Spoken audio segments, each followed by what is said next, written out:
To see their comments?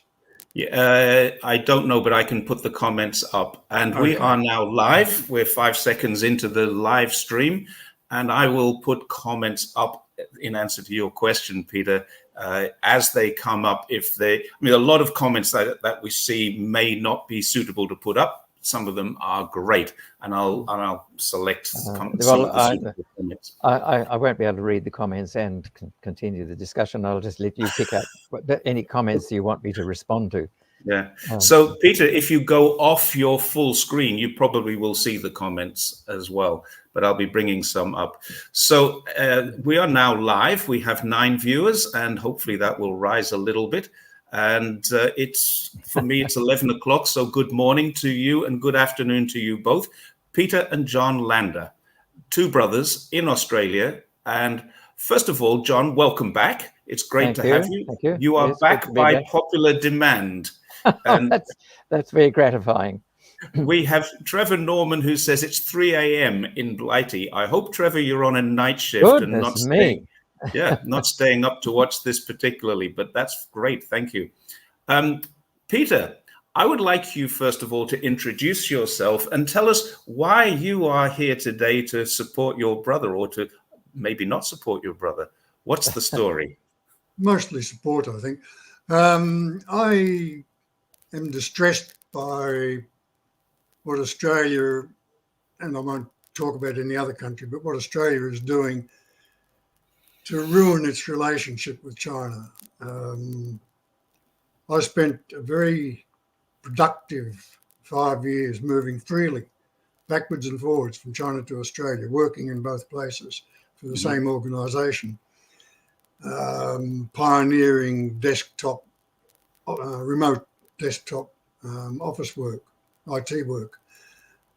That was great, and I hoped it would continue forever. But COVID, the need for Mary to get not leave Australia, PR, permanent residency, that was a 10-year stint. And then eventually, when it looks like I can go back to travelling backwards and forwards freely, we have Morrison and his ilk doing their absolute best to make sure I'm unwelcome to go back to China. Everything he's done got up my nose. Right. So I'm particularly active on social media to condemn the way we're going about things, right, and to urge that we do things better. That's so you shorthand why I'm here. Yeah, just specifically with Australia relationship. And that was why John and I got together, because we talked about Penny Wong's visit here as well. So isn't it strange? There's Penny Wong doing all this hard work to make everybody happy, and here's the government doing whatever it can to make them unhappy again. Okay, let me throw a question. That's unscripted question here. Do you think Penny Wong can succeed? She'll do better than anybody else. That's a good answer. John, what do you think? Well, the answer is the same as the last time you asked me that question. Is that I think she'll be having an enormous task to progress any distance at all for as long as Australia remains wedded to the notion that China is a military threat, which of course it is not. But as long as we buy into this argument that China presents a threat to us and the region, then everything that Penny Wong does to ameliorate our relationship with China will be undermined by everything that Richard Marles does to reinforce our militarily hostile attitude towards China. We can't adopt. Absolutely. We can't adopt a so-called defense posture, which is hostile to China, and at the same time have a productive trading and diplomatic relationship with China. They're virtually mutually exclusive. I think Penny Wong has done a remarkable job so far in damping down a lot of the contradictions in Australian policy. But I'm not the first person to have described Australian policy towards China as schizophrenic. It's completely paradoxical. We fundamentally, what we're saying is that we must mount a military capability to project force well beyond Australia, to carry the lethality and the high-end war-fighting capability of the Australian Defence Force to the adversary. We don't ever say China, but it's very clear who the adversary is. And why must we do this? To maintain the freedom of navigation of the South China Sea, to protect our vital trade routes. In other words, we have to go to war against China to protect our trade with China. And that, of course, is completely paradoxical and ridiculous. Yeah, it's nuts. It's nuts. That's the better way. Nuts or it's crazy. Summary. There's a great short video. I don't know if you've seen it, John. Yes, Peter, you must have seen it. Yeah, yes. we're hostile forces, specifically regional forces, and specifically, and then they say, well, shall I just say the word and you nod? And China, So all the generals sitting around the table. Yes, it was very much based on Yes Minister. Yes, the British program. But the Yes Minister program, we just talked about this, is absolutely accurate. Even Margaret Thatcher used to love Yes Minister because it was so accurate about how life goes on behind the scenes in the real world of politics. Yeah. I've got one question that, from what you just said there, why do you think Anthony Albanese allows Richard Marles to be? Is it a good cop, bad cop thing? Is that part of the policy, or is Richard Marles? He seems to be. He's going with the flow of the country, and Albanese and Penny Wong seem to be going against that flow. How is that being allowed to happen? Well, he's not going with the flow of the country. If you by the country, you mean Australia. I think there's increasingly vocal opposition to the flow that Richard Marles is following. Even polls which indicate that there is a majority of Australians who have misgivings about China, or who feel that China cannot be trusted, etc., etc. Those same polls also indicate that a very significant majority of Australians are opposed to the idea of going to war against China. There is certainly no majority opinion in Australia that supports actual warfare with or against China. But Richard Marles, before he became the Defence Minister, whilst he was still in opposition, he visited Beijing. He gave a speech in Beijing, which had a lot of extremely sensible points. And he even said that to cast China as an enemy is not only foolish, it's dangerous. And I thought he'd make a very good defence minister if he gets elected. But then he drank their water. And I said as much to an old friend of mine who's about 10 years ahead of me in age, and she said, "Oh no, I knew Richard Marles at university. In fact, I used to babysit for his family." And Richard simply mouths the views of the last person who spoke to him. And it's true. She said he is a complete opportunist, and he will only go with the flow of whoever is being most influential at the time. And when he was appointed Defence Minister, he actually said that he was unfamiliar with his portfolio, so that he would rely heavily on the experts at ASPI, the Australian Strategic Policy Institute, which is completely captured by the American arms industry. Can you please remind our viewers what your alternative name for ASPI? I was about to, but okay. I just wanted to make the point that the board of ASPI contains a number of senior executives from American arms manufacturers. And the policy papers that are put forward by ASPI are mostly informed by the intelligence received through the Five Eyes intelligence arrangement, which of course is basically controlled by the United States. And certainly my experience of dealing with United States intelligence when I was actually in the Department of Foreign Affairs was that it was always couched in a manner to promote so whatever the US interest of the day was. It was never completely impartial, unvarnished intelligence. So I was extremely disappointed with that, and then of course with the decision to open an ASPI office in America as well, in Washington. And I think that all of the sort of policy papers that ASPI produces, and particularly the briefing it gives to the mainstream media, is just pushing the United States strategic line.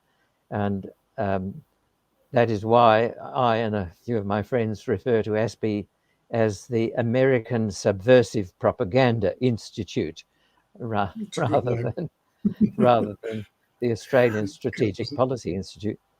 I found one of their articles. I did a short video and wrote an article about this myself. One of their articles, one of their reports, which actually caused a policy change in America and in Australia, was called Picking Flowers and Making Honey, was written by a 20-year-old intern at the time. He's 24 now, but he was a 20-year-old intern, and he was the guy who suggested that American military spies were coming across as students and stealing our best ideas to take back to China. Sorry, Chinese. No, coming to Australia. Americans to Australia. Chinese military spies were coming were coming disguised as students into the Australian academies and institutes and universities and learning all of Australia's secrets, such as hypersonic missile technology, and then taking it back to China. Well, of course, what I found was that there was at that time no hypersonic technology being investigated or researched in Australia at the time this was written. That came 2 years later. So the whole thing was just, in my opinion, the whole thing was just a ploy to say, here's something we want to do here. Here's the risk and the threat that China are doing it. China are already so far ahead in hypersonic technology that it's impossible for them to steal anything. And the Americans actually got caught trying to steal China's hypersonic missile technology a few months ago. So that was an interesting thing. I hadn't seen that, but that doesn't surprise me. It was called Picking Flowers and Making Honey. It was written about 4 or 5 years ago, I think 2018, by, I better not say the name because it might be, I might get into trouble, but he was a 20-year-old intern at the time. Yeah, well, sorry, Peter. The thing about ASPI is that John Howard set it up with a brief to supply impartial analysis, strategic analysis. It's in the name. It's what it's there for. It has never once done that job. No, never been impartial. Impartial is not been part of their analysis. Well, perhaps it was when it first started. It was set up under the auspices of a professor. Sorry, go on, John. When it was first started, it was the head of ASPI was Hugh White, who I think, as an academic analyst of strategic policies around the world, was Hugh was fairly balanced, but of course his advice was basically highlighting the risks to Australia of embedding itself in United States pursuit of supremacy around the world. And of course, he's not the only one that's been saying that ever since. But he didn't last very long, and he was replaced by Peter Jennings, who was very clearly... Wasn't there a military man in between? I think there was a general in between the two of them. Well, there may have been, but of course, what is even more horrifying now is that the new head of ASPI was trained and nurtured by the CIA. He even wears, with great pride, his CIA cufflinks to work. And so he is quite clearly there to further promote the American point of view, which of course is not shared in right across the full spectrum of American opinion either. In fact, there is a lot of American opinion that is very opposed to what they call the blob in Washington. And in fact, I will disappear. I'll probably disappear off the screen. I'm not sure, but you will disappear when I raise this document. But okay. I'd like to pull up a document and just read some quotes from. I can't even find the damn thing now. You need two windows. Yeah, one for your document and one for you. Yeah, I know, and I can't. I've never been able to successfully do that. The one I want is. Try Alt Tab. Oh, here we are. This was from.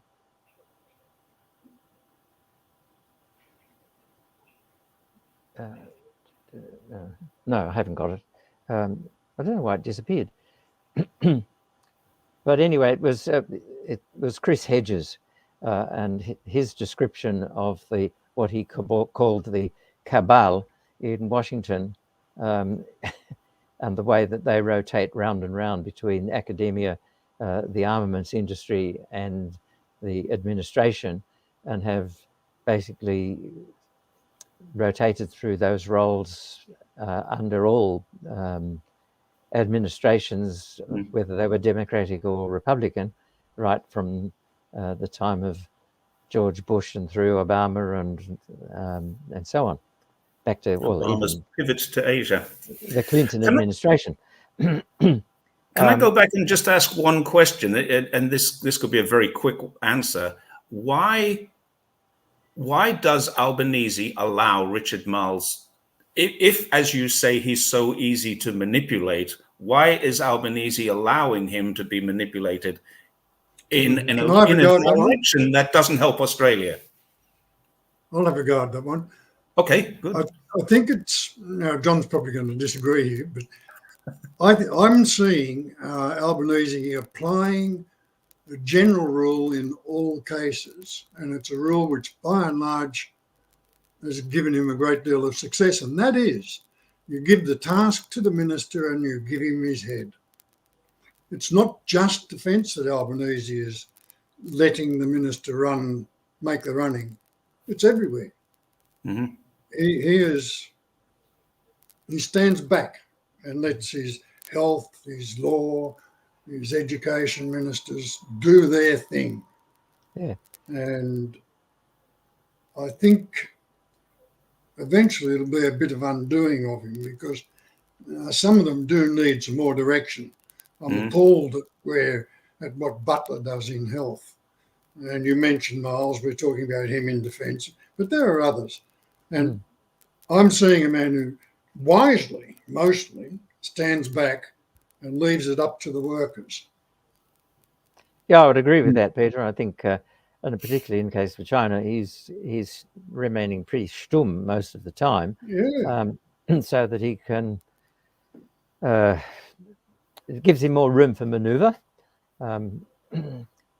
He doesn't because he hasn't openly endorsed some of the more extreme statements by Richard Marles. He hasn't contradicted anything that Penny Wong has been doing. He's kind of balancing between the two. And if the ordure hits the fan, he can always get rid of one and put another one in. He stood back. Yeah, yes, he won't take the blame. No. Do you think that in Penny Wong's, Penny Wong is doing, as we all agree, a pretty good job of, I think, if not resetting the relationship, certainly putting it in the direction where it could be reset. I don't think we're reset at all, but the direction that Penny Wong is taking is is towards a reset. Do you think that Richard Marles is undermining that?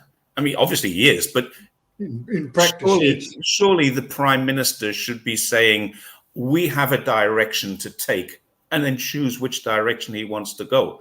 Now, it could be that you're giving Penny Wong the free rein to do this, and you're giving Richard Marles the free rein to do that, and they are contradictory. So Correct. Shouldn't the Prime Minister step in and say, we're going in this direction? Whichever one it is, we can be hostile to China or we can be friendly to China. He's got to make that decision and push it one way or another, surely. Yeah, well, I think what we're seeing is that he's delaying that decision for as long as possible. He's acutely aware of the need to not offend the United States. And unfortunately, particularly in the last few years, this kind of cringing behind the security umbrella of the United States and the invoking of the alliance as the reason for so much of what Australia allows the United States to do has allowed the United States to get itself into a position in Australia where it basically can control Australian policy, particularly Australian defence policy. Can I relate a little anecdote that underscores what you've just said there, John? Both of you are aware of something I'm not too sure we've followed through enough to get to the bottom of. A week ago, the Chief Medical Officer had a good look at the opening up of China and wrote a letter to the Health Department of the Commonwealth saying, all things considered, I don't think we need to take any special action. And that letter was published on the Department of Health's website. Now, I cannot conceive of that letter getting on the Department of Health's website without the Minister's express permission, not with a topic like that. So too sensitive. I'm going to assume that permission was given. 24 hours later, Albanese said people coming from China are going to be subject to all kinds of special restrictions, including the wearing of a yellow tag card when they get off the plane until we've given them clearance to proceed through customs. A real slap in the face for China. But more importantly, trod all over the health department and all over Mark Butler. Why? In 24 hours, as sharply as that. Ridiculed the chief medical officer.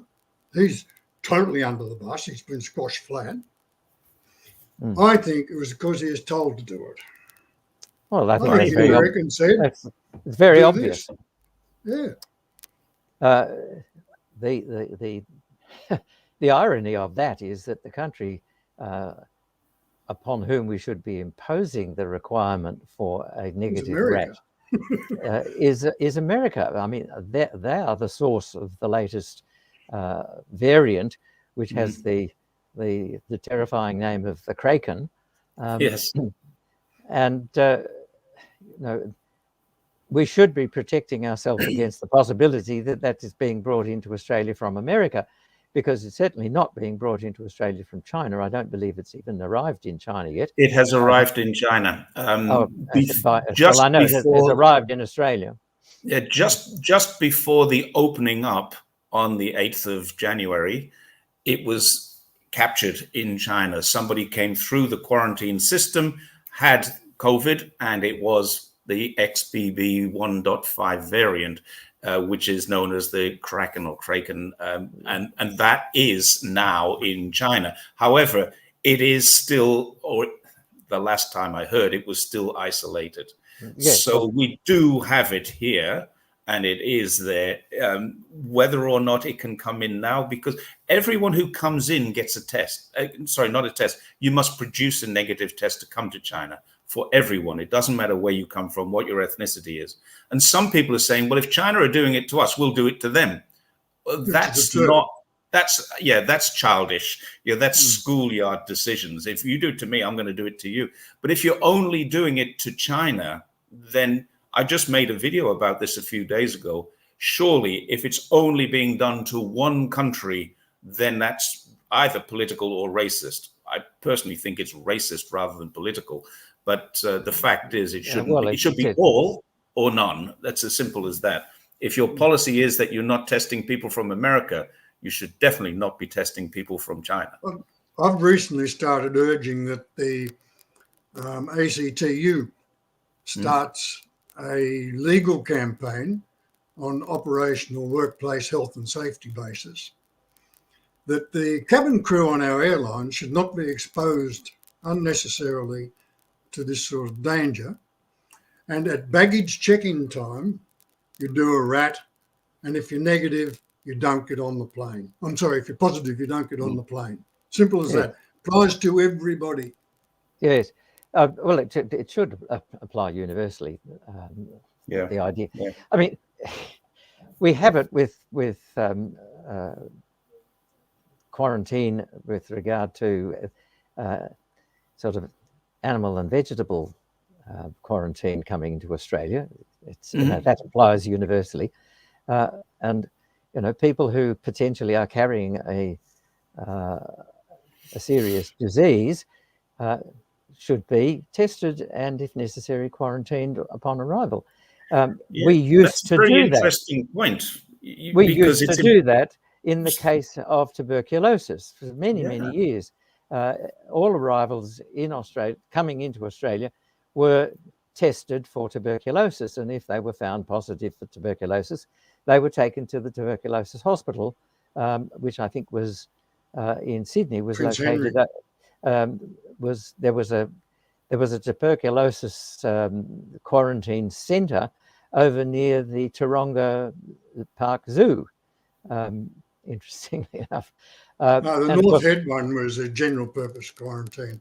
The TB one was Prince Henry Hospital near the airport. Right. Well, we had the same arrangement here in Melbourne for many years. I think the most reprehensible thing about the measure that was taken with regard to travellers from China was the use of the yellow identification tag pending clearance. Terrible.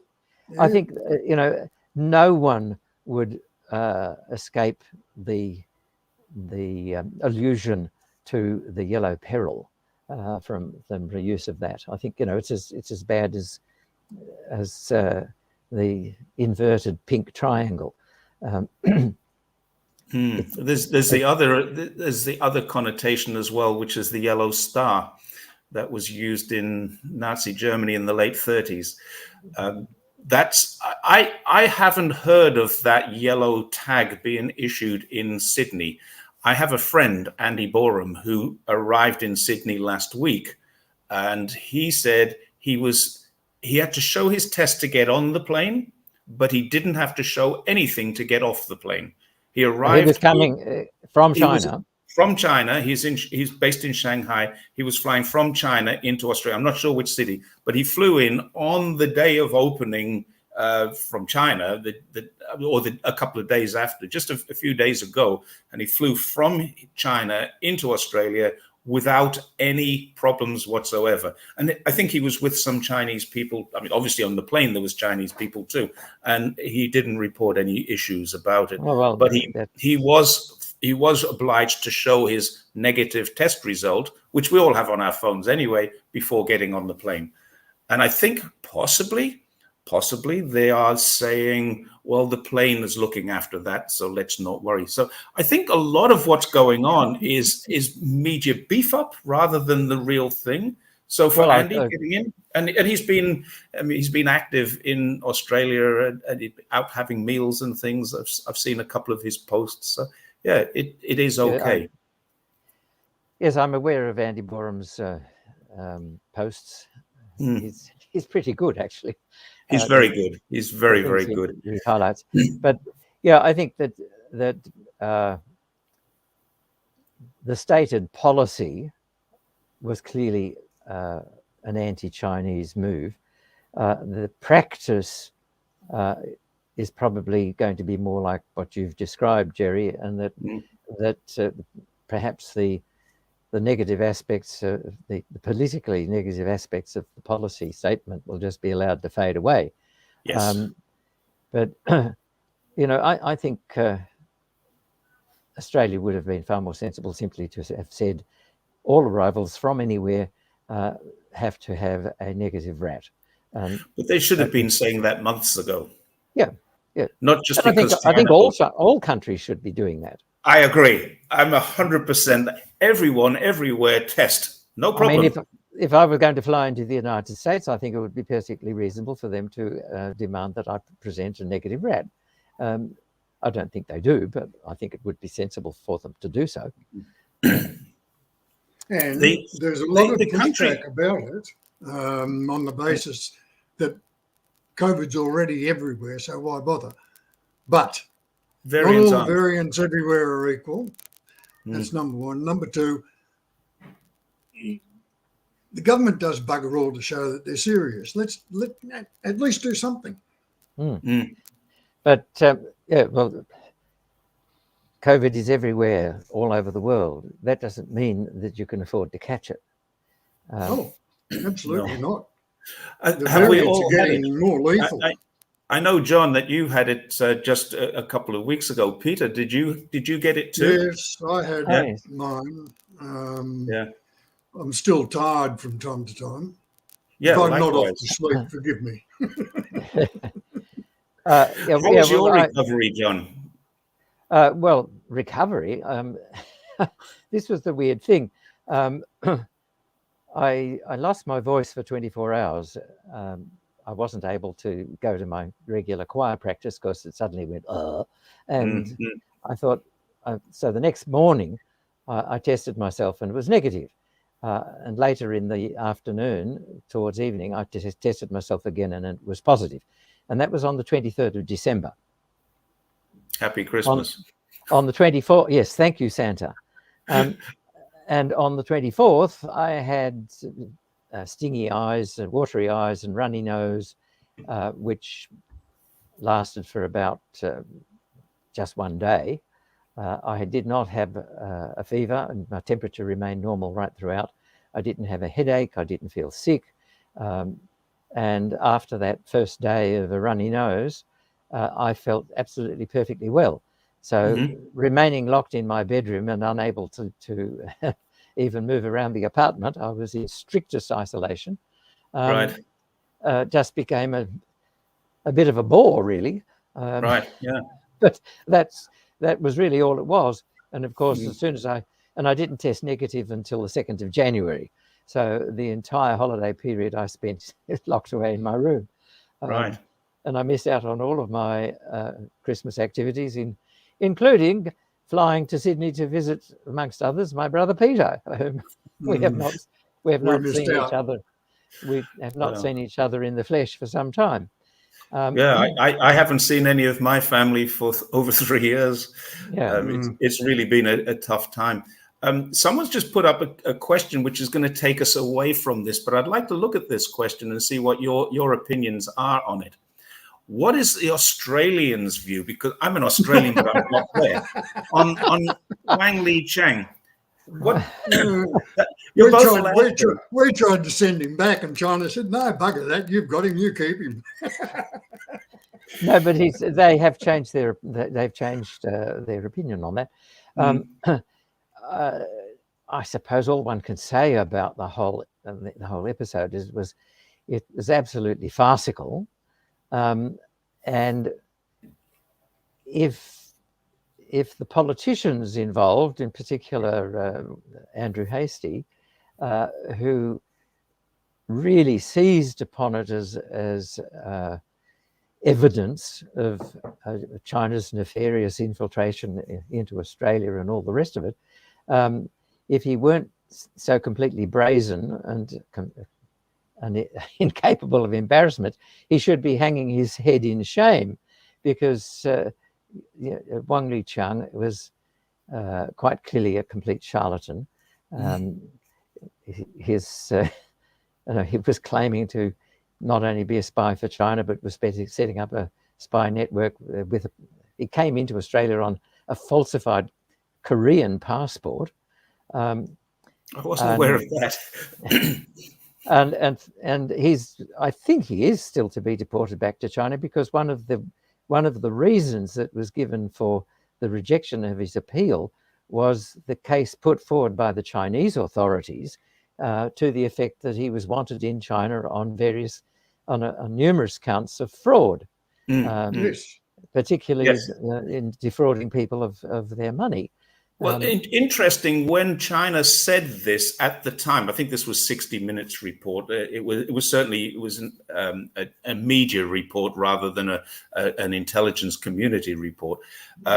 When this happened, and China said, "Well, actually, we want him. Yeah, he's wanted for fraud." The immediate report was, of course, China would say that, wouldn't they? But it's actually true. It's actually true. He's wanted for fraud. And this is actually most of China's detractors in America are wanted for fraud in China. And this is the problem. As soon as the corruption, they say that Xi Jinping has purged his opposition. Well, no. He's purged corruption from within the party, within the government, and within the bureaucracy. He has actually. I'm not saying there's no corruption. I'm saying it's very hard to find. And now, of course, all of those corrupt officials, the rich ones, are all overseas talking badly about Xi Jinping. So he's created this opposition. He didn't purge the opposition.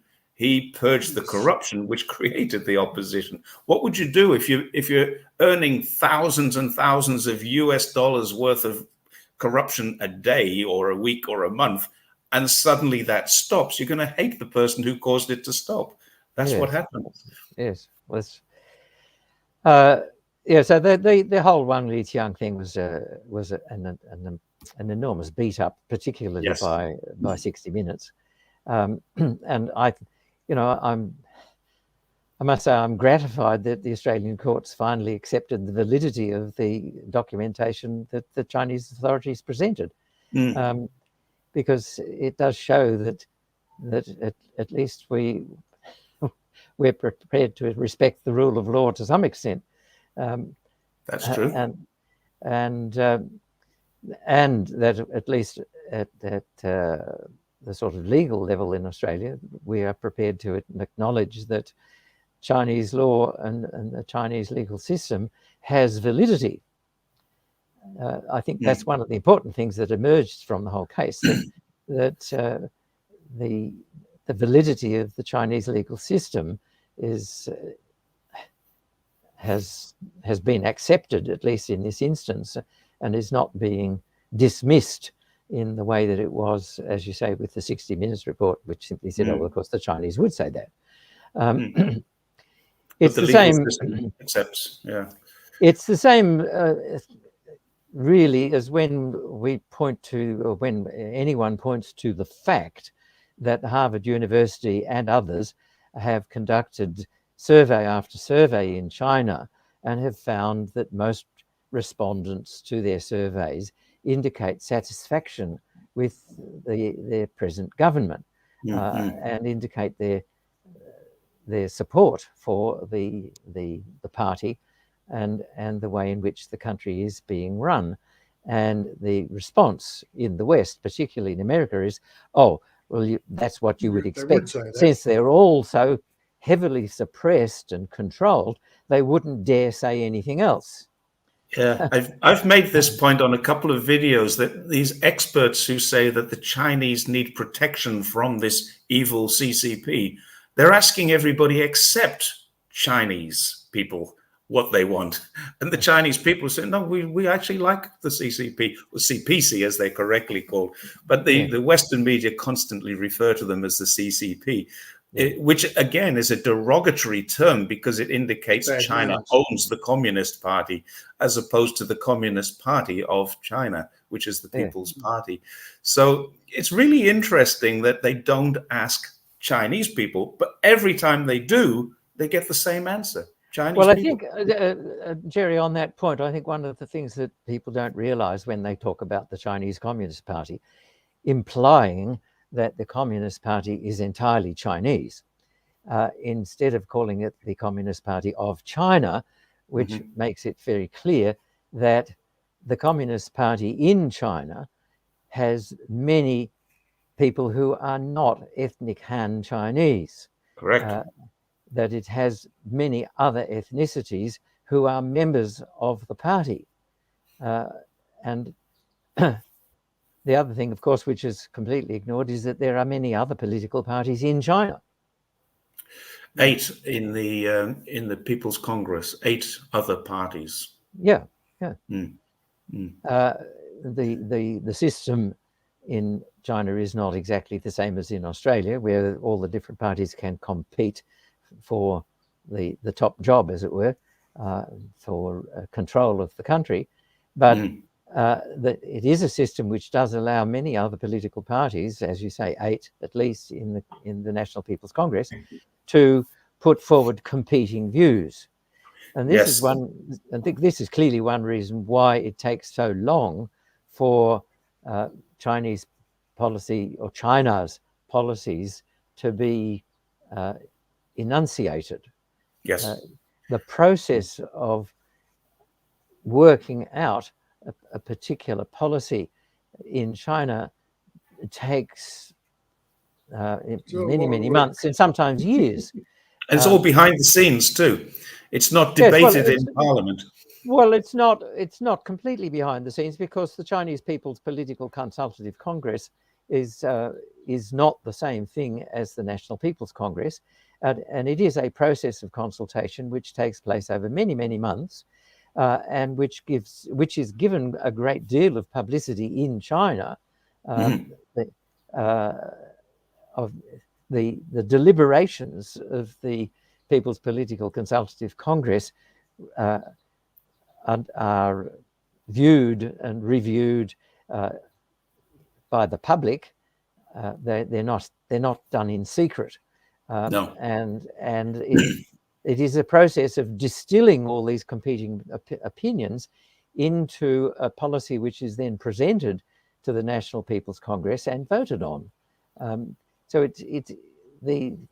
this ludicrous notion that is constantly pushed, particularly from America, that China is an authoritarian state controlled by a single autocrat, Xi Jinping, who is in command of everything, is completely nonsensical, is completely beyond the ability of any one person, even if they are as competent as Xi Jinping, to maintain control over every aspect of the body politic and the economy across a country the size of China. I watched an interesting video the other day where it was a Joe Rogan interview, and myself and Fernando, another pro-China vlogger, had a little discussion about it online. And this guy said there is no support whatsoever for Xi Jinping, none. The very fact that America cannot get information out of the Politburo inside of China indicates that there's no information flowing in there. So he's completely isolated. Their support. This was Peter Zihan, and it's a very strange. Well, it's a strange guy, but I'll just add one more thing. The same guy says that the only reason that the GDP of the world has grown is because America keeps the seas safe and secure and allows everybody to trade freely. So that's the kind of guy we're dealing with here. Well, that's quite extraordinary as well. I must say that if I were in charge of a ship sailing through the Taiwan Straits, I'd be feeling pretty nervous, given the amount that given the fact that the Taiwan Straits bristles with American armament. It used to be, I'm not sure what it is now, but I researched this about a year ago, and there were 74 ships. In the 2 of them were American aircraft carriers and the support of them, but the French, the Japanese, the Germans, I think the Germans at that time weren't. The British were sending at that time the new aircraft carrier that doesn't carry aircraft. They were sending I think it carries American aircraft. Here's a question for you, Jerry, that I Yeah. can't get a feel for here in Australia. What's the reaction in China from not just people like you who are long-term guests or visitors, or you haven't spent your entire life there? No. What's the feeling about the way America is handing control of the fleets over to Japan? I don't. They're I calling haven't. it embedding. Yeah, I can't say that I've really discussed that with many Chinese people. It's not the sort of thing that comes up in conversation. But the thing I can give you a feel for is the view of America. Until a few years ago, Chinese people very much admired America, American culture. Yep. They loved Hollywood, basketball, things like that. They They're really, war really did. dreams. Yeah. And now they're looking at America and they are aware that America has a crime problem. They are aware that they've always been aware of the drug problem, the crime problem, the gun problem. They've always been aware of that, but they still thought of America as a better place. They really looked up to it. Many Chinese people said to me, why do you come and live here? You've got so much more opportunities where you come from. I'm British born, Australian citizen. So I have all kinds of opportunities, but I choose to live here because I like it. My family is here now, and it is home. What really did change the perception of America was how it handled COVID, rather than what its military are doing, because they've always done that. And even, I think, John, you mentioned this last time, China and Australia did great business whilst America were building and beefing up the security of Australia. China still did business with them. That kind of aspect doesn't worry them very much. I don't know why, but it doesn't.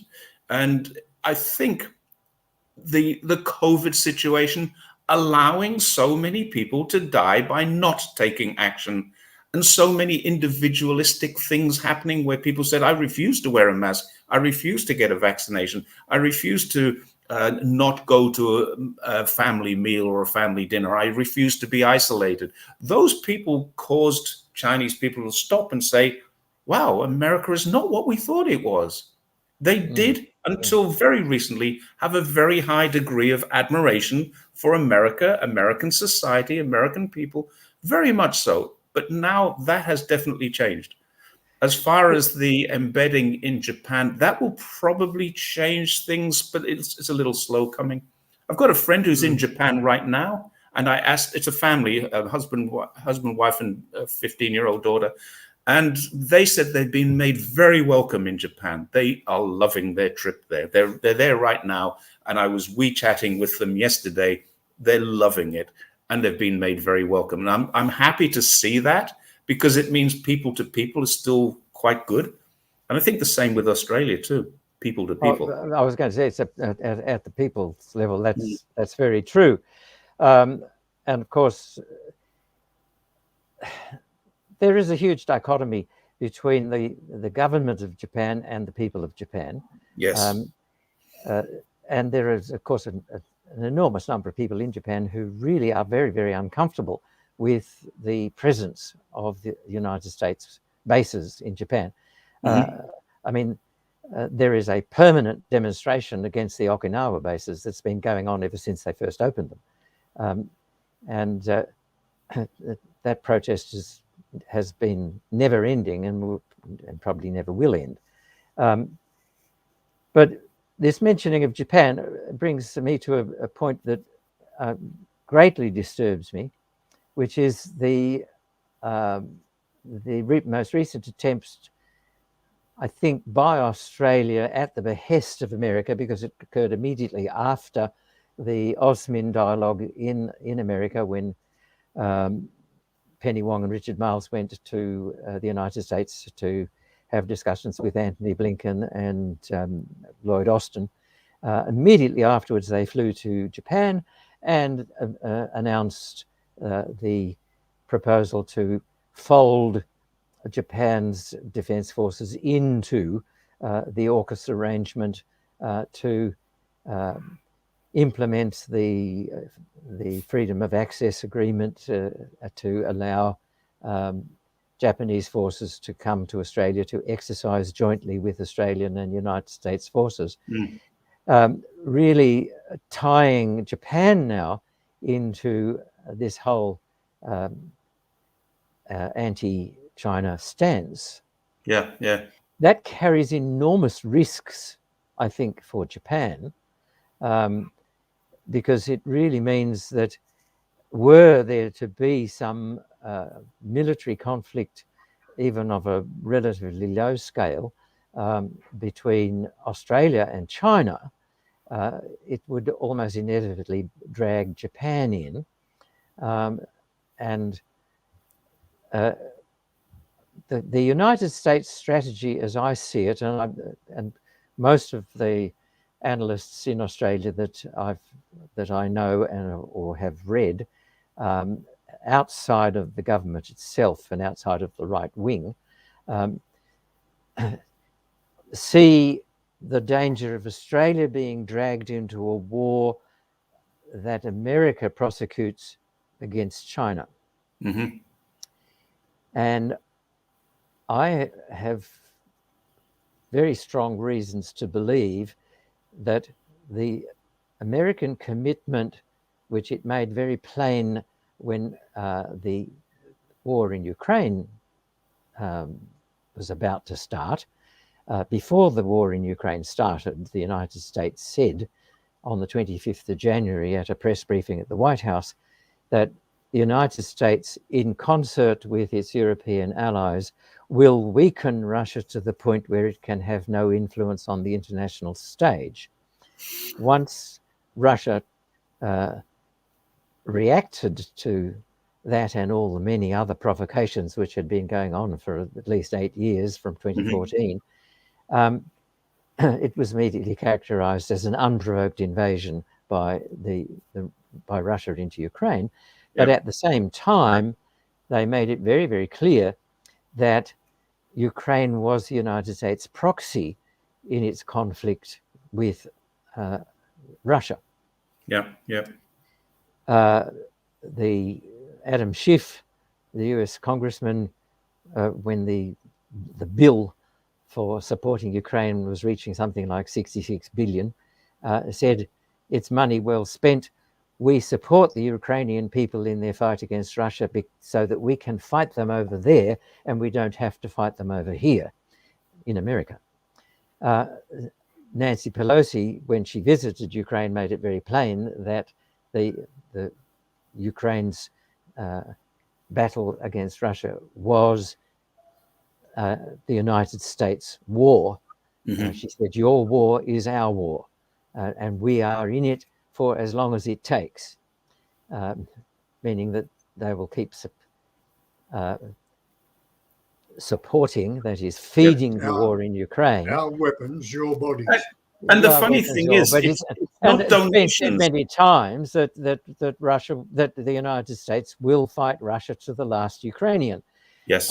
And the US defense policy, which was reissued under the Biden administration, but not significantly revamped from the Trump administration's national defense policy, incorporates the policy of the strategy of denial, which was basically saying how the United States would goad China or provoke China into taking military action against Taiwan to prevent it from seceding from China, and that this would successfully embroil China, bog China down in a long drawn out conflict which would weaken it economically and would impede its economic and infrastructure cooperation with the rest of the world.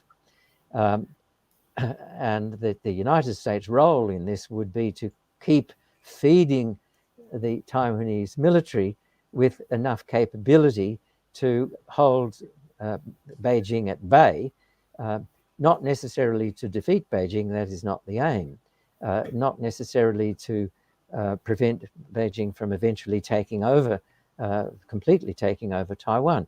The aim is simply to bog China down in a very long, drawn-out conflict. Now, we've seen very recently, particularly with the latest municipal and county elections in Taiwan, that the Taiwanese people have basically voted against that proposition and moved Taiwan, have successfully moved Taiwan well away from the brink of declaring independence, which is the only circumstance in which China, mainland China, would use military force, is if Taiwan were to declare itself independent from the rest of China. Tsai Ing-wen, who was the protege of the National Endowment for Democracy, who was funded and supported through her political career by the National Endowment for Democracy, which we all know is the CIA front, felt forced to resign her leadership of her party as a result of the popular rejection of the drive to independence. So Taiwan is, for the moment, not quite so squarely in the picture as the potential proxy for United States military containment of China. So who then is in the picture? Australia. Yep. So Australia, Japan, Korea. Yeah, but all of the Australia, Japan, and Korea, but in particular, all of the militarization of Australia's north, the build-up of the capacity at Tyndall to house nuclear-capable bombers, the $10 billion being spent on the expansion of an East Coast port in Australia to be able to accommodate all forms of United States naval vessels, including nuclear submarines.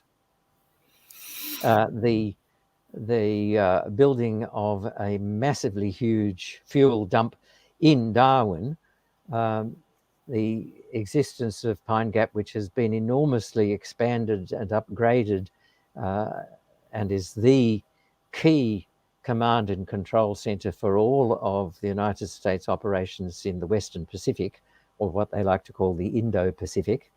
It is, by the way, also an extremely important key element in the command and control, and particularly the targeting intelligence in Ukraine as well.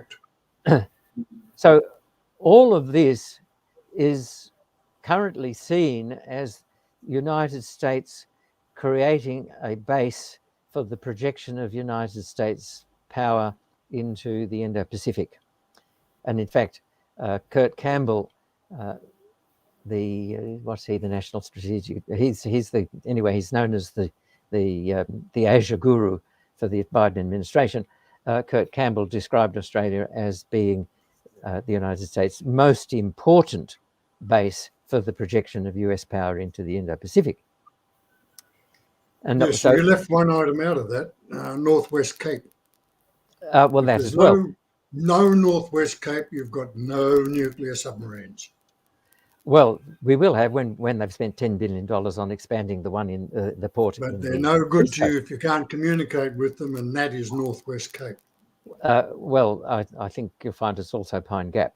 But nope, Pine Gap is not sufficiently long wave enough for its radio signal. It is absolutely Northwest Cape.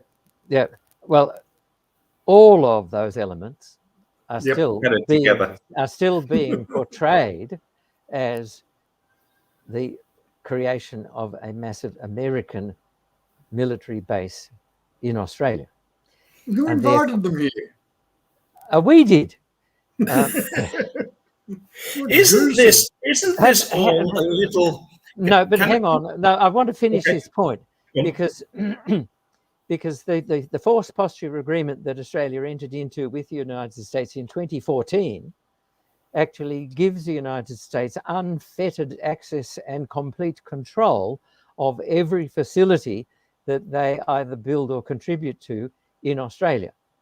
However, we have gone further than that just recently in Richard Miles's description of the interchangeability, a very key word, of Australian and American forces, to the point that, of course, we have American defence personnel embedded in Australia's defence policy-making institutions and embedded in Australia's the Australian Defence Forces command and control positions.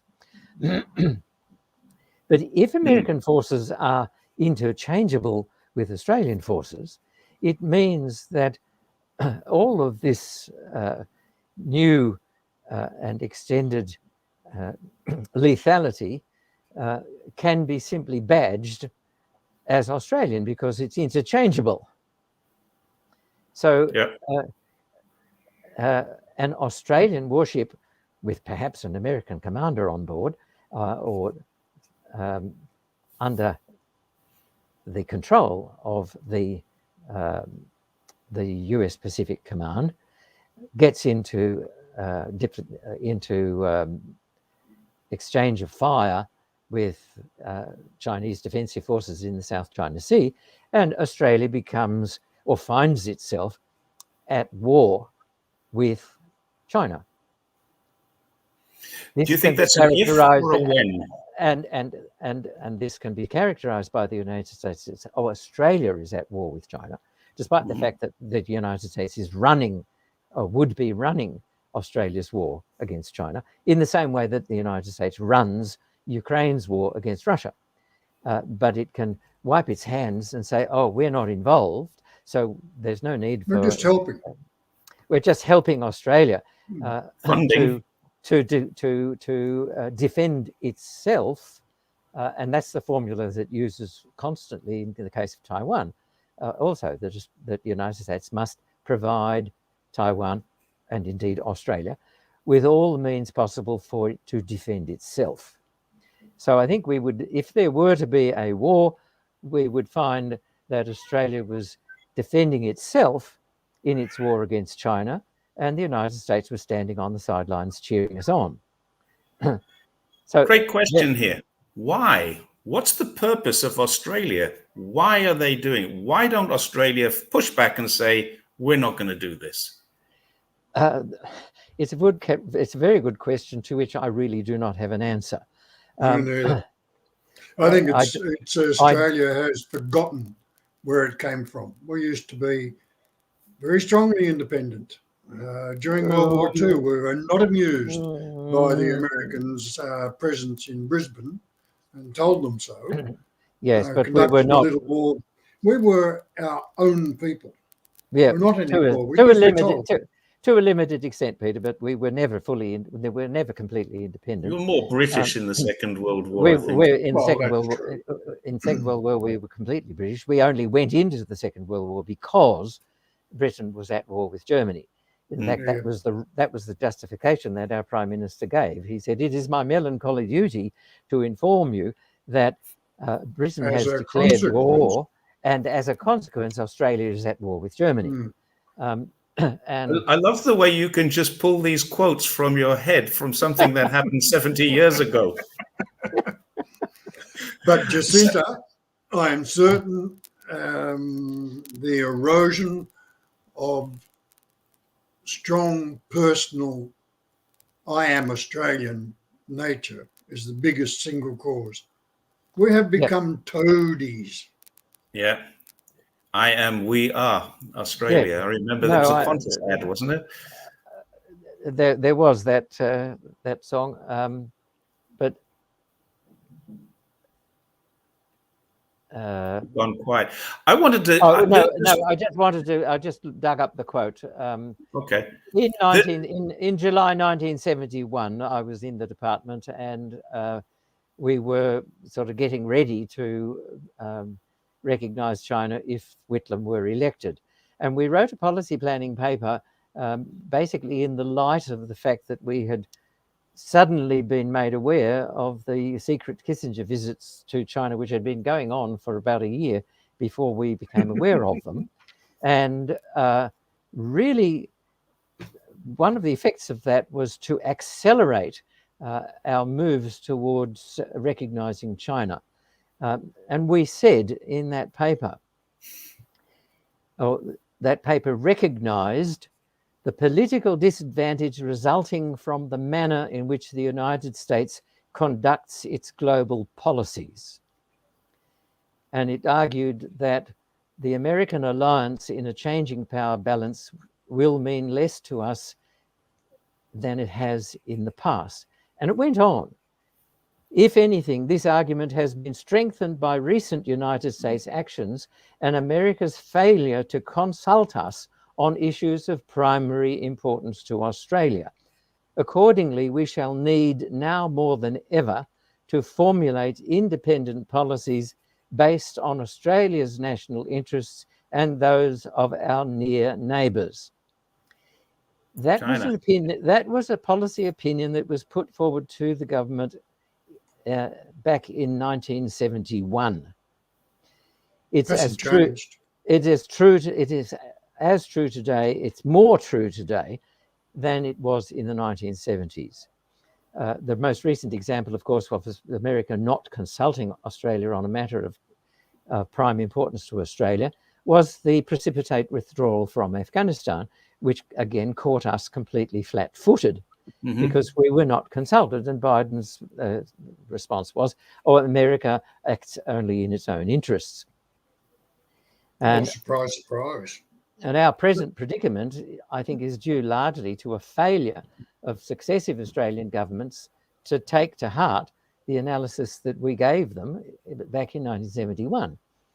The ANZUS Treaty, or the Alliance, as it's always referred to as the Alliance has been elevated to an almost religious article of faith, against which any demur is treated as heresy, amounting to treachery. So that's the answer, I think, to the question that I was asked. It's our anxiety to cement the United States into protection of Australia. But it doesn't work. Has led to the ANZUS Treaty being invoked as a justification for Australia's participation in almost every American military misadventure since the Second World War. But the ANZUS Treaty actually does not provide us with protection by America. It explicitly makes it very clear that it only provides a guarantee to, or provides an assurance to consult on the appropriate means of support in the event that Australia should come under attack. The Americans at the time that the ANZUS Treaty was being negotiated went to great pains to ensure that the ANZUS Treaty did not include a clause similar to the clause in the NATO treaty, which says that an attack on one is an attack on all. That is not included in our so-called alliance. But on the other hand, the alliance has facilitated the steady growth of American presence in Australia to the point that it pervades every aspect of Australian political, economic, financial, social, and cultural life. Australians, we fret about China's buying up the country, but American investment is 10 times the size of China's investment. Yes. 25% of foreign investment in Australia is American. 2% of foreign investment in Australia is Chinese. Most Australians are simply unaware or uncaring that almost every major Australian company across the resource, food, retail, mass media, entertainment, banking, and finance sectors has majority American ownership. America's influence over Australia's business and finance is enormous, and through that, of course, through the intelligence and ASPI, the influence on Australia's policy is also absolutely enormous. I just found this quote from this comment from about 10 minutes ago. Australia is a colony of the US now. And what you're saying actually leads to that conclusion. So I thought I'd put that there. Well, in a conversation I had with a couple of members of the board of the American Committee for the Republic, which is an American anti-war organization, when I described the situation that we we have arrived at now in Australia. He said, "Oh, you mean Australia is a colony of America?" So, I mean, even the Americans are saying that Australia is a colony of America. They think it is. I left a comment up here for a little while. I'll put it back there now. Did the dear Queen get rid of him? We touched on Gough Whitlam. And this was one that did come up after our last chat about Gough Whitlam. You were involved in politics and diplomacy at the time this happened. Now, Peter, I'm not sure what you were doing, but I wasn't in Australia at the time. I knew it was going on because it was global news, of course, but I didn't pay a lot of attention to it. I wasn't thinking about coming to Australia back in those days. What are your opinions on what happened? Was it, I mean, the Queen did get rid of him, but through the proper process. People say the CIA did it. People say Prince Charles did it. People say the Queen did it. I would love to know from you who lived through it. I think anybody who wants to know more about the entire episode really should read Jenny Hocking's book, which is titled The Palace Papers. Jenny Hocking is an historian, a very good historian, and she fought a 4-year legal battle and finally won in the High Court of Australia to get access to what she called the Palace Papers. That is, all of the correspondence between the Governor-General, the British Foreign Service, the not so much the British Foreign Service, but the Palace, and also correspondence between the Governor-General and the Australia's, what's he called, the Chief Justice. So there was an awful lot going on behind the scenes, of which I was not aware at the time when I was in the Department of Foreign Affairs. What I was aware of, and I think most people in Australia were aware of, was what was called the Khemlani affair. Gough Whitlam and his government were endeavouring to do what he called buy back the farm. He wanted to ensure that Australia's natural resources, especially the mineral and petroleum resources of Australia, should remain in Australian ownership, and if necessary to buy back the shares in all of these various companies which controlled Australia's mineral and petroleum resources, to ensure that they were not, in fact, held in American and British hands. And in order to do that, of course, he had to raise a very large amount of finance on the international financial markets. And we do know that through its control of those financial markets, especially the IMF and the World Bank, the United States was successful in blocking the lending of finance to Australia. And so the Whitlam government worked through unconventional means, that's a polite way of putting it. Yes, very polite. In order to try to raise the money. And that became... These are big brown paper bags. Yes, very big. And that, of course, became the big scandal known as the Khemlani affair, which was fundamentally used by the Liberal National Party, led by Malcolm Fraser, to justify the blocking of supply in the Senate. And so that then provided the justification for the Governor-General to dissolve the Parliament. And by the time that all happened, I was actually in Beijing, working in the embassy as the deputy ambassador under Stephen Fitzgerald, who was Whitlam's political appointee as ambassador to China. And my counterpart in the Chinese Foreign Ministry, my main interlocutor, Mr. Wu Fanwu, rang me at the embassy and said, well, the election is coming up in Australia. Who's going to win? The popular reporting out of Australia is that Whitlam is going to win because the people are outraged. He said, who do you think is going to win? I said, well, I cannot answer that question. That would be improper. But what I can tell you is that the ambassador is planning a celebration on the night of the election to celebrate Whitlam's victory. Whitlam's victory.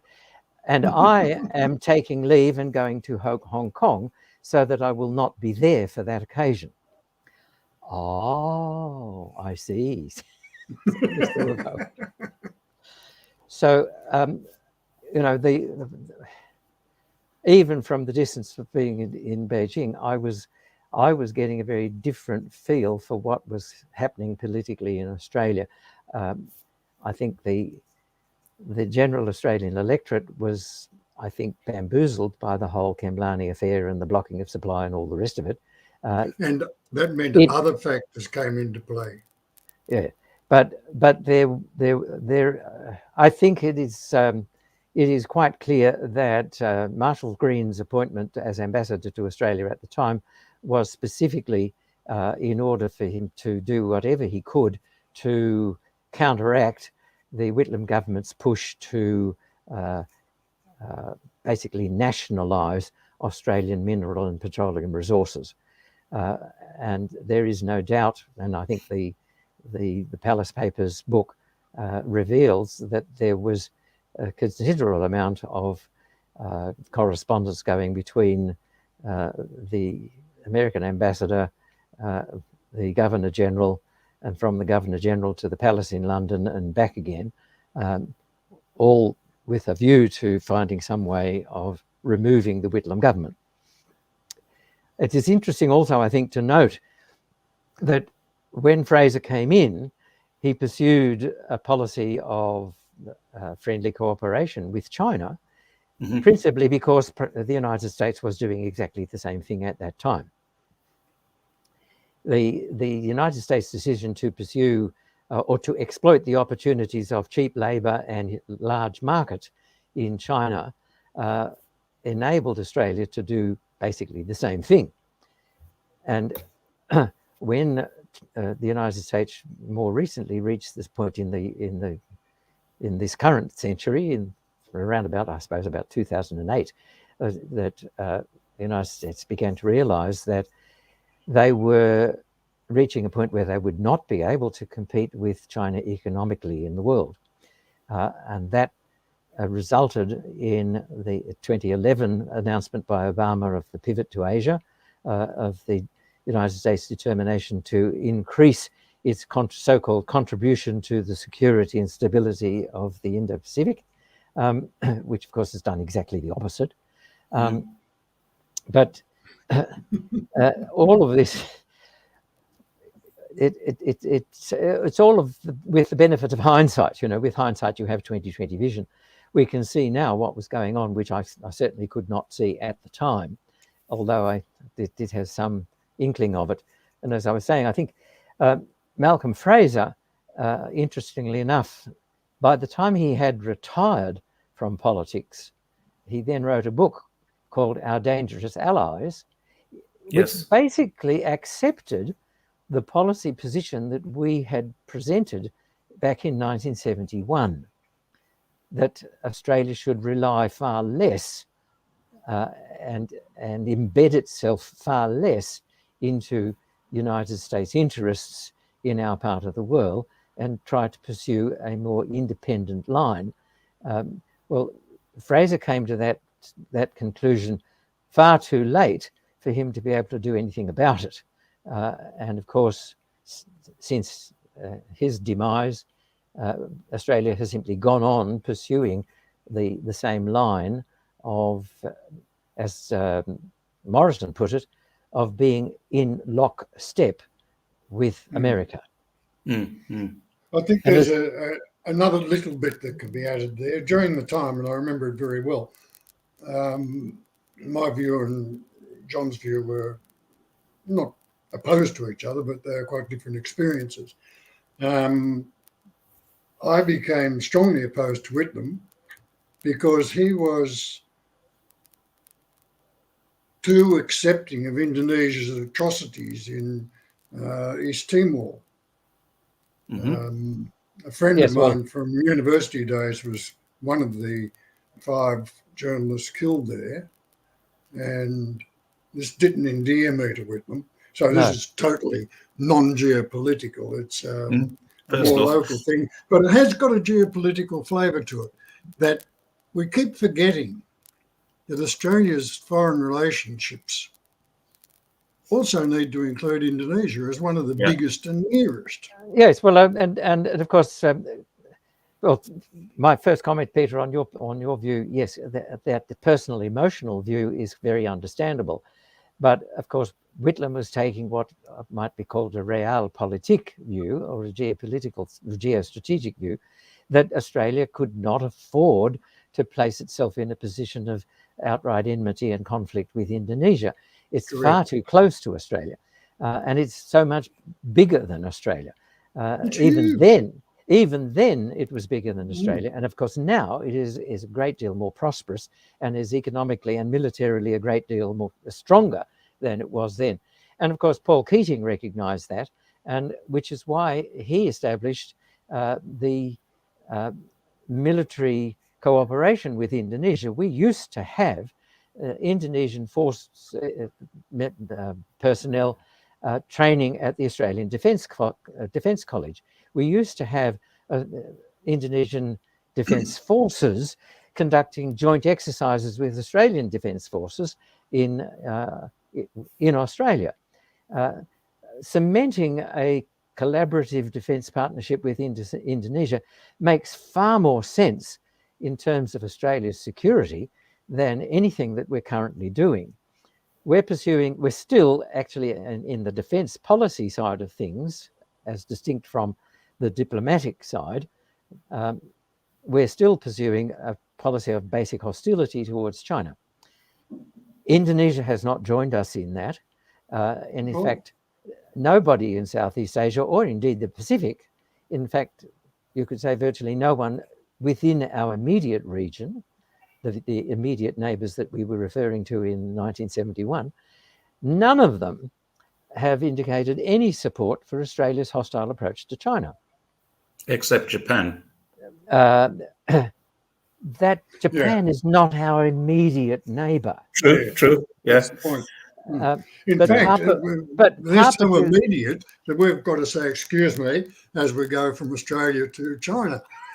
Exactly. Indonesia, you're on the way here. Well, yeah. I mean, if we develop, as Lockheed Martin and Raytheon have now persuaded us to do, and we buy a missile capability, we'll be violating Papua New Guinea's and Indonesia's and potentially Vietnam's airspace in using them against China. Our immediate neighbours are all the 10 ASEAN countries, that of course including Indonesia and Papua New Guinea and the Solomon Islands. They're the ones that actually provide a geographical buffer zone for Australia. If we could possibly have the good sense to recruit them as a buffer zone, but we've done exactly the opposite. Just recently, I think it was Penny Wong's visit to Papua New Guinea, but anyway, the Prime Minister of Papua New Guinea has said, yes, Papua New Guinea is pursuing close relationship with Australia. We want more Australian aid and economic cooperation, etc., etc. But, he said, that has nothing to do with our relationship with China. And that Papua New Guinea will pursue a friendly and collaborative relationship with China at the same time as it's pursuing a friendly and collaborative relationship with Australia. And he made it very clear that Australia should not imagine for 1 minute that its relationship with Papua New Guinea will enable it to confront China. So we don't have anywhere between us and China that is prepared to support us in a conflict against China. And I would include in that, in fact, in India. Much has been made of the so-called Quad. Yeah. India, Australia, Japan, and the United States. India is a signatory of the Shanghai Cooperation Organization Charter. It is a charter which has been registered at the United Nations as a legally binding charter. The Charter of the Shanghai Cooperation Organization, therefore, legally binds India into security cooperation with China. Yes. It's in the charter. It also binds India to a respect for China's national borders. Which were drawn by the UK or Britain in its day. Yeah, some of them still only in draft form. Yes. But Well China and India have managed those small disputes of some of the zones of control, I think quite well. Mm. India is, moreover, extremely dependent upon Russia for its military. It is especially its air force. Most of its military and air force has been supplied by Russia, and of course, therefore, their continuing ability to operate it depends on them having a reasonably collaborative relationship with Russia. Russia has now what has been described by Xi Jinping and Putin as a better than alliance partnership. Yeah. I can't, for the life of me, see how India would agree to go to war against China in those circumstances. Mm. So we cannot depend on India to back us up in a war against China. Japan is in a very precarious position in relation with China. China is its principal trading partner, the same as China is our principal trading partner. Japan is much, much closer to China. There are scores to be settled between China and Japan, which both sides have basically agreed to leave to one side. But I think that Japan would be extremely reluctant to involve itself in any conflict between Australia and China, despite the fact that it's a member of the Quad. The Quad is, after all, only what they call a strategic consultative dialogue. It is not an alliance. And I don't think it's ever likely to become one. This is very interesting. And we're now, as I said, we're now trying to inveigle Japan into JAUKUS, as it's now being called, JAUKUS. JAUKUS will be the. Somebody made that comment. Will be the new alliance, but it'll be a pretty shaky alliance because I think Japan would recognize, even before we do, that it has a lot more to lose than it has to gain by going to war against China in the way that China is presently militarily and economically constituted. China is not the country that Japan invaded back in the time of the Second World War. Mm. Let me interject my favourite comment here too. AUKUS does not exist. There's no such thing. No, that's right. The so-called agreement has not been tabled in the British Parliament. It has not been ratified in the US Congress. It has not been presented to the Australian Parliament. The Chief Archivist was asked under a Freedom of Information request to provide a copy of this agreement. The answer from the Chief Archivist was, he didn't say you're not allowed to look at it. He said, there's no such paper. I can't give it to you. It doesn't exist. Exactly. It's secret. The AUKUS. No, not secret. Non-existent. No, it's not secret because the only text which describes what AUKUS is five paragraphs in a Scott Morrison press release. and in the American equivalent and the British equivalent. I've Yes. read all 3 press releases. Guess what? They don't agree with each other. No. 3 people had a meeting and said, this is our new treaty. They walked out of the meeting. Each one said what he thought took place, and they don't agree. Exactly. It's rubbish. This comment, AUKUS equals vaporware. Quite a good comment. Exactly. Vaporware. Yeah. That's lovely, Vaporware yes. is what it is. It's just I'd use a less polite description. I think it's a nice one for a public domain. Yes, it is. But AUKUS is it's smoke and mirrors. Yeah, absolutely. It doesn't exist. And I tell you what, I think Albanese and co are subtly recognising that, because they're transforming the treaty AUKUS into the submarine purchase agreement called AUKUS. They put Catherine Williams in charge of a fairly large chunk of AUKUS, but she's only actually looking after a fairly large chunk of buying some submarines. Yes. There's no such thing as AUKUS. And of course, there's the likelihood of us actually eventually successfully getting any such submarines is receding all the time. I don't agree, and that's what bothers me. I believe Miles is overseeing a transition from we'll get good stuff, but it'll take a long time. We're going to get, as America moves forward and brings one by one new Virginia-class subs into their fleet, they have to discard their 30, 40, 50-year-old Ohio-class submarines. That second-hand car is what Australia will get. We will get them so much earlier because they're the cast-offs. Now, they are doubly interesting because they have one purpose only. Virginia-class is a useful multi-purpose weapon. Ohio-class has only got one use, the delivery of atomic bombs. It can't do anything else. It has no other purpose.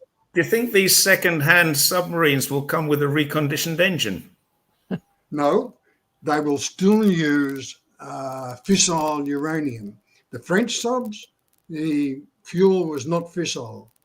The Ohio-class submarines, a school child can take the fuel out and make it go boom. That's a worry. We're in breach of our agreement to be non-nuclear simply by absolutely taking those engines. Forget about what they're loaded up with. That's right. That's patently obvious as well, that we're in breach of the nuclear non-proliferation agreement. Yep. I would say it's also undemocratic. I was going to say this a little while ago. It's undemocratic because I think the people of Australia don't want. Asked. Well, no, that's what I mean. Well, you weren't asked, but if you were asked, would the people of Australia say, yes, we'll accept nuclear-powered submarines in Australian waters, in Australian ports? They would, because they're being told that it's nuclear-powered. What they're not being told is that should it be Ohio subs, they are nuclear capable delivery. Yeah. We're not being told that we're buying 179 atom bombs per sub. We're only being told we're buying a nuclear engine to drive the things. Yeah. But they're totally useless. On Twitter, I put up a question and I sought answers to what would you do with these damn things? And I got all sorts of answers. One of them said, we can deliver, secretly deliver SAS type missions. These things are giganormous machines. The crew of 140, they're very, very large. They can only come so close to the coastline. Sorry, you're talking about the Virginia class subs now. Also Ohio, both. Should they want to use them for that sort of operation. The poor old SAS soldiers They've got an awfully long paddle in those rubber duckies. Yeah. That's right. It's just It's absurd. the whole The whole thing is a joke. These are basically attack submarines and have nothing to do with defense. That's the point, isn't it? Exactly. Yeah. They Exactly. will deliver atom bombs, a lot of them, in one go, and then that's the end of their job. They've done it. It's finished. And that's the It's view not that just the end China of their job; it's the end of the world. Yeah, that's true. It's the end of their job because there's nothing left to bomb. There's nothing And left that's to the do. view that China took when AUKUS was suddenly announced right out of the blue. And it really, I think it took a lot of people by surprise. When AUKUS was suddenly announced, China said, why is Australia buying attack submarines, not defense submarines? We accept that every country should defend itself, but this is not what it's about. And there's clearly for one reason only, because when I left England and went to live in Australia in 1987, people saw Indonesia as a threat. Now they see China as a threat. That threat has turned around. But if you've got an attack submarine that has the capability of going underwater and staying there for months or years even, then you have a big problem in terms of what you have it for. And that's what China sees. China sees Australia now as a threat, I think. Yes. Well, they have not said so. No. That's the most remarkable thing about China, that throughout the Morrison government and in a more muted way under the Albanese government, Australia continues to portray China as a military threat, or says that China presents a military threat to Australia, which Australia must somehow defend itself against. In other words, Australia has cast China as the enemy.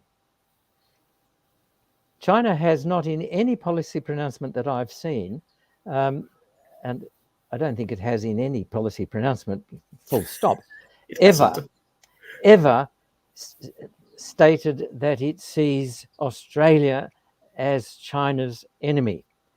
Xi Jinping, in his meeting with Albanese in Bali, only spoke in friendly terms. He continued to insist that China is seeking a collaborative partnership with Australia, recognizing the political differences between our two countries, but working on all issues of common interest. That has been China's position basically since I can remember. You know, when I was in Beijing in 1974, that was China's position. And certainly throughout my time, you know, because I was the director of the China section in the Department of Foreign Affairs on 3 separate occasions through a period of about 2/3 of my total diplomatic career of 30 years. And I never at any point ever heard any Chinese representative indicate that they had misgivings about Australia's potential hostility towards China. It was just not in, it just didn't enter their minds that Australia would adopt such a position, which is why I think they're so bemused and disappointed in Australia today that we haven't backed away at all from a defence policy point of view from this basic attitude that China is a threat, even though we have somewhat backed away from it in terms of our diplomatic conversations with China. But we've got to go a lot further than that before we can get back to anything reasonably like the relationship we had at the end of the 20th century. Let me ask a provocative question here. What do you think about China's military expansion? Well, my own personal opinion is China's military. China's great. There has been an enormous expansion in China's military capability. Yes. If you look at the timetable, it is quite clear that it really began back when Obama announced the pivot to Asia. And it is entirely, in my view, in response to the American threat that has been posed against China. Any country which has a massive naval force anchored off its coast, which is conducting military operations and warfighting exercises in the waters immediately off that country's coast, is going to feel insecure and is going to respond to such activity by rapidly developing a capacity to defend itself against such a threat. And I think that is exactly what we've seen happen. The idea that, I mean, when you ask the policymakers in Canberra, what is this threat from China? All they can point to is, oh, China's repression in Hong Kong, China's threat against Taiwan, China's militarization of the South China Sea. Hong Kong belongs to China and was handed back to China by the British, who basically stole it by force of arms from China in the first place. China, Beijing has not repressed Hong Kong at all. Direct popular elections to the Legislative Council in Hong Kong were introduced by Beijing, not by Britain. Under Britain, the LegCo, as it was called, was entirely appointed by the governor. Hong Kong was autocratically controlled but under a colonial administration. What China did, and I think quite rightly, was control the extremely violent and destructive so-called pro-democracy demonstrations, which were quite clearly funded and supported by outsiders, especially the United States. Where would an ordinary Chinese citizen of Hong Kong get crates of Molotov cocktails from if they were not being supplied by some source? And the demonstrations in Hong Kong were quite horrendous. I have never been able to erase from my memory the video of that young man walking up to the old gentleman in the subway in Hong Kong, urging the rioters to stop damaging the subway, dousing him with petrol and setting him alight and killing him. And he didn't die. He survived that. Well, that's amazing. But yes. I mean, that was such a horrendous act in the so-called fight for democracy that obviously China had to bring it under control. China's so-called threat against Taiwan is not a threat. Taiwan is part of China. Both sides of the Taiwan Straits have always acknowledged that Taiwan is a part of China. And China has only reiterated the policy that it presented to us when we were negotiating recognition of China, and which led us to the formulation that we acknowledged the Chinese government's position that Taiwan was an integral part of China's sovereign territory, and accordingly we severed our recognition and diplomatic relationship with the Republic of China on Taiwan and transferred that recognition to Beijing. So there is absolutely no question that Australia adopted a one China policy which clearly recognized Taiwan as part of China. In the course of those negotiations, at that time, China made it very, very clear that it would only intervene militarily to prevent any internal or external force trying to remove Taiwan from China's sovereign territory. That is the only circumstance. Exactly. They're basically saying they will defend what is theirs, but they'll never attack what is theirs. And they have said that Taiwan eventually, with the process of history, will become more integrated with the motherland. And of course that has been happening. Taiwan's investment in China, mainland China, is the principal destination for Taiwanese overseas investment. There's some I have Taiwanese many investment. Taiwanese friends here. There are many, yeah. Is a lot of Taiwanese here because it's the birthplace of Sun Yat-sen. So we get a lot of people here who come here for holidays, trips, pay respects. There's a vast number of people from Taiwan who work in your very area. Yes, I know them. Not all of them, of course. Who travel across on a daily basis. Interestingly, I've never met a Taiwanese person who says they would like to be independent. They're very much in favor of the status quo, but I've never met one who wants to be independent yet. Well, polling in Taiwan has identified that there is possibly a majority, in fact, in Taiwan who say yes, independence for Taiwan would be really nice, but it's not something. But it's not something which we should attempt at any time at any time, because the status quo is far preferable to any conflict. So even those who would favour independence do not favour a unilateral declaration of independence, which is a very different thing. Yes. And so China's policy towards Taiwan, but we're not going to go. We're not going to go to the trouble. We're not going to invite our own demolition in order to be independent.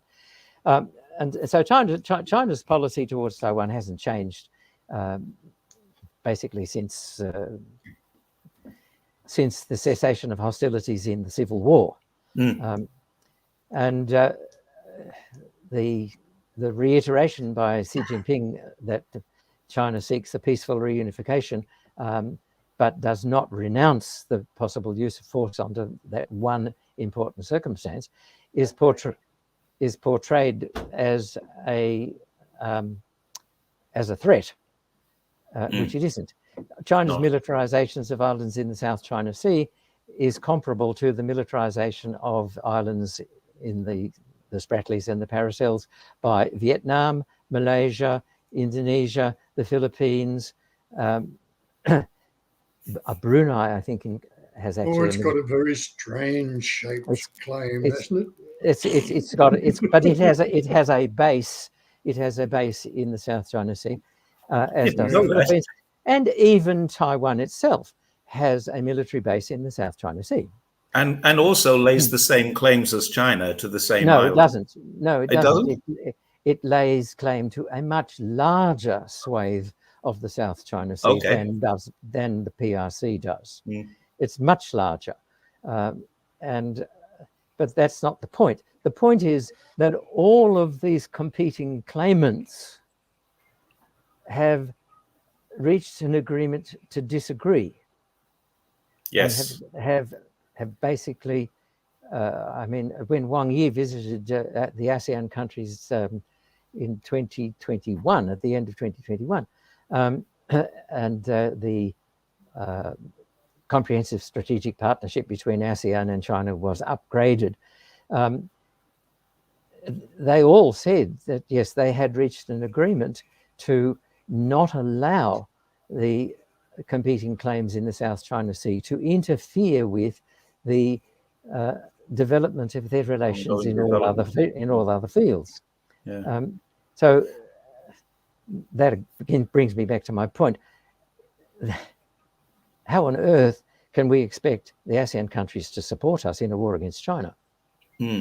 This is a good comment because recently we had the president of both Philippines and Vietnam visiting China, and both made the comment that we have issues that need resolving, but they don't dictate our policy. So really, I think the Americans would like to use these as conflict causes, but there really isn't a conflict there. The comment that you just brought up, China will resolve issues with the Philippines and Vietnam for joint development of the South China Sea region, I think is exactly correct. I made exactly the same point in a paper that was an opinion piece that was published in the Global Times more than 6 months ago. And I said, that if those competing claimants had any sense, they would enter into a resource sharing agreement amongst themselves, which would remove one of the so-called justifications for the United States military presence in that region. Yeah. And likewise, I think that if China and of the authorities in Beijing and the authorities in Taipei were able to reach some accommodation under which the Taiwan had a special status within the sovereign territory of China, and through that, the authorities in Taiwan and the authorities in Beijing entered into a joint defense arrangement under which each guarantees the security of the other, that would also further remove any justification for a United States presence in the region. Yeah. But do you think the United States would allow Taiwan to do any such thing? Correct. I have a theory that Taiwan can pretty much ask for anything it wants from China in terms of its own autonomy, except independence. And China would say, yes, as long as you're part of China, we'll give you that. And I think that would be honored on both sides. And in so doing, as I said, I think if they had any sense, in reaching such an agreement, they would incorporate in that arrangement a joint defense agreement in which each guarantees the security of the other. That would contribute remarkably to the reduction of tensions in the South China Sea, except for one factor, which is that the United States would simply fight tooth and nail. They would just fight tooth and nail to prevent it. Yes, yeah. We're rapidly approaching the 2-hour mark, which is longer than I anticipated going on. And I've been reminded twice now that I should stop. Sorry for that interruption. Look, in the afternoon, I can't see anything on my screen. It disappears. Okay. I would like to ask one question of you two brothers. This is more of a societal, personal question rather than the political stuff we've been talking about. Have you ever visited China together? I know you've both been here many, many times. No. Why not? And we had very little overlap too. Right. John went to China, came to know it well, and then left. And subsequently went back again without... I wasn't even truly aware that he was there. Our family is one when you left school, you scattered. Yeah. I have one brother who I think if he came to China wouldn't bother contacting me, but then he wouldn't come to China. His view is he doesn't often go to Europe because it's full of foreigners. You know, he's that kind of brother. Sounds like my father. Right. Yes. I didn't come to China until in 2006. I realized I knew absolutely nothing about China. I got married. Mary and I went to Chengdu, and I'll tell you one very brief story because it is pertinent. After I'd been there for a little while, she was teaching English in the conservatory. She said, "Would you like to come and meet some of my friends?" I said, "Of course, I'll come," because there are two campuses, and where she taught was a bit away from where we were living. It was a 1-hour bus trip. And we got there. "Where are your friends?" "Oh, here." It was a classroom, 30 of her students, joined by 30 of her next classroom students, 60 of them. Yep. And you're going to put on a show. Around about 20 of her colleagues. And I have to teach English to them. Totally unprepared. I had absolutely nothing up my sleeve. I can't tell you how many times that's happened to me. I stood in front of them at an absolute loss. Hang on, John, about what to say and do. So I thought, I'll introduce myself. And I mentioned that I was the oldest of a family of 9 brothers. You could hear a pin drop and a gasped silence. Mary was at the back of the room pretending that she doesn't belong to me. She was trying to hide under the desk. This was at a time when the one China policy was in full flower. No, the one-child policy. Child, not one China. I'm sorry, One China's still policy. there. Yeah. And he was this Laowai saying, Yeah. there's 9 of us. Now, Yeah. what that showed me starkly, and I've been reminded of it, I can tell you 100 stories over and over and over.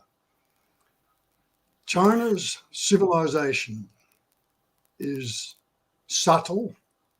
And Jerry, I would like to challenge you on this. I reckon even now you don't fully understand China. Nobody Absolutely. understands China. There's no challenge there. That's absolutely true. Yeah. There's a I'm lot no of expert learning. on China. But then who is? Yeah, no one. All I can say is I've loved it. Yeah, me too. I love China.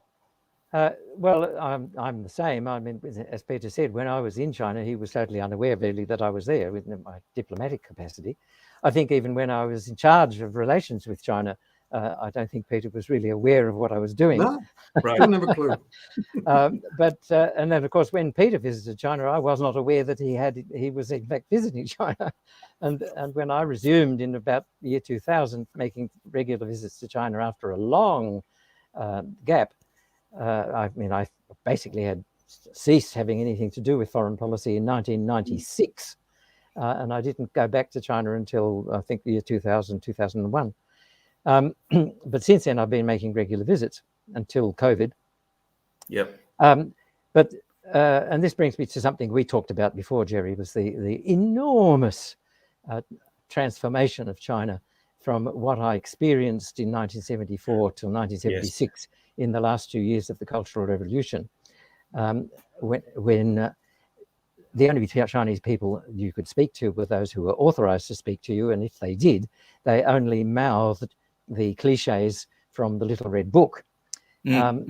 Whereas in this century, with China as it is today, Chinese people have absolutely no hesitation in talking to you and giving you their opinion, including True. their opinion on government policies that they are not happy with. Yeah, negative and positive. The one thing that they won't do with a foreigner is that they won't outright criticize the Communist Party of China and its government, but they will be very voluble in criticizing policies of the government that they don't particularly like, as we saw, of course, in the demonstrations against the COVID lockdown policies. Yep. Yeah. And many are. I mean, it's quite ironic. I saw a commentator by a comment by an extremely anti-Chinese commentator. Can't remember his name, but his commentary on China had been consistently, "Oh, China is repressive. China, the Chinese government represses all individual freedom of speech, will not allow people to express their opinions, keeps everything under tight control, etc., etc., etc." And then just recently, gleefully put out an account of all the demonstrations that are taking place in China against COVID, against the Foxconn in your part of the world, and several other. Oh yes, and the pro-democracy demonstrations and so on. No awareness of how silly he looks. And saying saying, oh, at last we're seeing the demise of Xi Jinping. This will bring him down. The people are calling for Xi Jinping to step down. Well, in a city of Shanghai, something like 26 million, if 1,000 people demonstrate, it looks like a big demonstration, but it's a tiny percentage of the population of that one city, and it's an even tinier percentage of the population of China. So, and none of them were. Most people were not. There was a protest or few protests to bring down Xi Jinping. I accept that. Interestingly, they only seem to happen when there are TV cameras there. Yeah. Read into that whatever you like. The idea of the Communist Party being removed, Xi Jinping being removed, is just, it doesn't enter the minds of people in China. It's not part of the policy or part of the plan. If they go out to protest, they're protesting about a specific issue. I don't know anybody who protests about removing parties. Yeah, and there's another aspect to it too. This is true of Chengdu people, I don't know all of China. In fact, I mostly only know Chengdu and Xi'an. Nice cities. If Beijing tells you to do something that you're disinclined to do, you just don't do it. That's right. It's true. So you're basically making a point I was going to make before, is that China has many provinces. The government of the province has a very large degree of autonomy, and certainly is able to stand against a policy coming from Beijing if, in fact, it considers it to be against the province's interests, which, again, comes back to my previous point, is why it takes so long for a policy to emerge through the process in Beijing, because it requires so much consultation across so many different elements in all these different provinces. And, of course, the interests of a province in the far west of China is nothing like the interests of a province like Shanghai. It's a bit like Western Australia saying we're sick of funding the eastern states, and the eastern states saying, oh well, we don't want to fund the western states, or we don't want to fund the Northern Territory because they're a drain on our purse. Which is a bit like Shanghai saying, well, we don't want all our taxes going to Xinjiang because Beijing says Xinjiang is poorer than we are. But you raise an interesting point there, and this is a point that we could have a discussion for hours on. Well, let's not, because I've got to go. Yeah, but China does. I'm not saying we will. I'm saying that we could. China does actually have a policy of richer regions helping poorer regions. It happens in cities. It happens in provinces, and it happens province to province. Can I just put my hand up for one final comment, upon which I will leave? Yeah. When I was traveling in China during the Cultural Revolution, which was an extremely difficult process, by the way, it wasn't easy. I used to have to carry a briefcase full of cash to pay for, because you had to pay for your ticket in each place that you stopped. So if you went from Beijing to Shanghai, that was as far as you got. When you're in Shanghai, you then had to buy a ticket to get from Shanghai to somewhere else. And I queued up to buy a ticket to get I think it was a flight actually. And the fellow in front of me asked for a ticket to the same place, and he was charged 100 yuan. And then I stepped forward and I asked for a ticket on the same flight to the same place, and the ticket seller said that'll be 1,000 yuan. That's a big markup. And I said, but you just charged him 100 yuan, and he said, to each according to his need, and from each according to his ability. You can pay, so you pay. I wonder how much of that went into his pocket. Yeah, I reckon. I don't know, but the point was that principle, which is basically a socialist principle or a socialist Marxist principle, is basically what you just described, Jerry. The Beijing has a responsibility for the entire country, and it will see to it that the richer parts of the country support the poorer parts, because to each according to their need and from each according to their ability is still, I think, an underlying principle in the way China ensures the economic prosperity and therefore the political stability of the country. Having said that, I'm signing off. I really have to go. Okay, I understand that, John. Thank you very much. And Peter, do you have one final word before we'll end the broadcast in a few seconds? Okay. Only my great regret that things have come to this, that we should have to fight so hard to say we're all friends here. We are. It shouldn't be hard work. Amen to that. Amen. Thank you very much, gentlemen. That was definitely an amen moment. Thank you very much, Peter. And we'll do this again. I've been asked on a couple of the comments if we can do this again. I would like to, if you guys are willing, but let's talk about that off air and say goodbye for the time being. Thank you very much indeed. Thank you. See you next time. And thanks Bye-bye. everybody else for listening in. I appreciate it. Thank you very much. And goodbye from China.